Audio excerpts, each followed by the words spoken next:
Есек пен өгіздің хикаясы. Бір кісі Сүлейменге келіп, жануардың тілін үйрет деп өтінді. Сүлеймен, оны қайтесің? Басыңа бәле шақырады.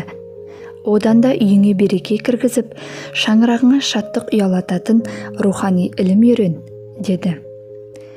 Келген адам өзеуреп отырып алды. Болмағасын Сүлеймен, үйретем, бірақ жан баласына жағашпайсың. Ашсаң, ажалың жетеді, деді. Келістім, деді ол.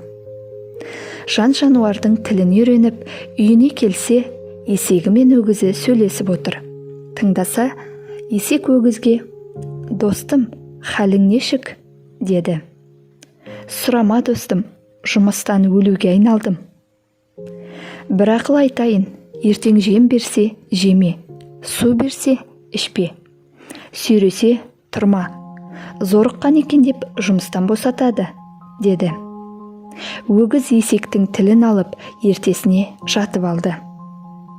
Егесі өгіздің орнына есекті 3 күн аямай жұмысқа жекті.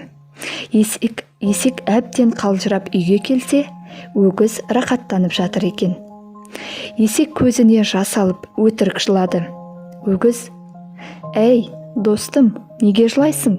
деп сұрады. Есек, «Өгіз, сені қимай тұрмын. Егеміз, ертең өгіз жұмысқа жарамаса, оны сойып, етін садақа етіп таратамын, деді. Соны уайым қыламын, деді. Өгіз шошып кетті. Жалма-жан атып тұрып, жем шөпті жеп қойды. Ертесіне жұмысқа қайта жегілді. Бір күні шай басында есек пен өгіздің әңгімесі есіне түсіп, егесі мырс етіп күліп жібереді. Әйелі, неге күлдің? Деді. Ері айта алмайды, айтса өледі. Әйелі қитығып қалды. Сол күннен бастап күйеуіне қырсығып, бүк түсіп, теріс қарап жатып алды. Күндіз күйеуіне шай да бермеді. Туыстары келсе, қабақ шытып, қонақ келсе, күңкілдеді. Отбасының берекесі кетті. Күйеуі, бүйтіп қор болғанша айтып өлген жақсы, деп ойлады.